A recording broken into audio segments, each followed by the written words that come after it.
السلام علیکم د ریحان نیوز میډیا قدرمنو لیدونکو ستړي مشئ پام راړوم یو تازه او مهم خبر ته پر کونړ د پاکستان تازه بریدونه خلک وایي طالبانو د ډزو ځواب په ډزو ورکړی د کونړ اوسیدونکي او چارواکي وایي نن یو ځل بیا پاکستاني ځواکونو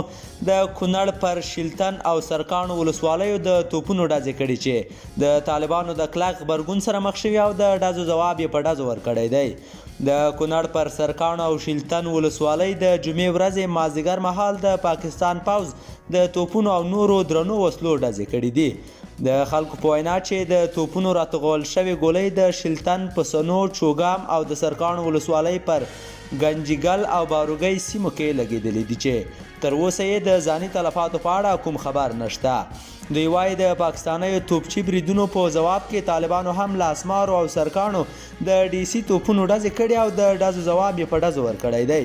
د کونړ یو تن اوسیدونکی خان محمد وایي نن چې د پاکستان د لوري پر شیلتن او سرکاڼو د توپونو ډزې وشوې نو د اسلامي امارت سرتیرو هم پرې له اسمارو او د سرکاڼو ولسوالیو پر پاکستان د ډي سي توپونو ډزې وکړې او زموږ د کونړ د ولسونو غوښتنه هم همدا وه طالب چارواکي هم مني چې د دوی وسلوالو د پاکستاني ځواکونو د توپچي بریدونو ځواب ورکړی خو د موضوع د حساسوالي له امله د نوم او غږ له خپرولو څخه ډډه کوي کونړ کې طالبانو پاکستاني ځواکونو ته په داسې حال کې د ډزو ځواب په ډزو ورکړی چې څو ورځې وړاندې د پاکستان پوځ د ننګرهار لالپورې ولسوالۍ اړوند بلوڅۍ کې اغزن سیم غځولو خو طالبانو یې مخه ونیوله او اغزن سیم یې ترې راوړ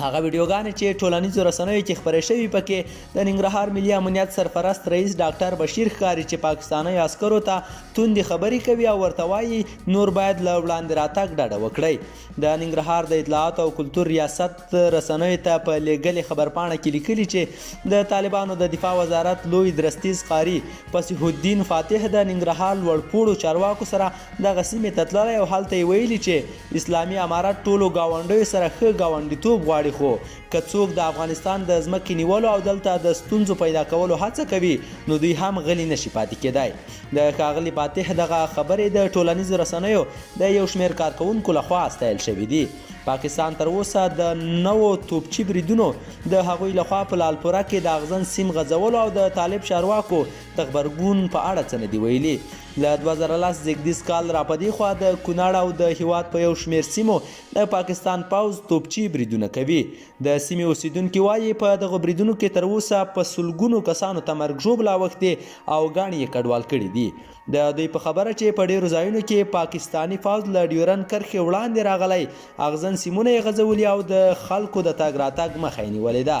د ریحان نیوز میډیا قدرمن لیدونکو دا او تازه خبر په دې هیله چې خوښ شوی به مو وي د نورو تازه او مهمو خبرونو لپاره در سره د ریحان نیوز میډیا یوټیوب چینل سبسکرایب کړئ تر بیا ښه وختونه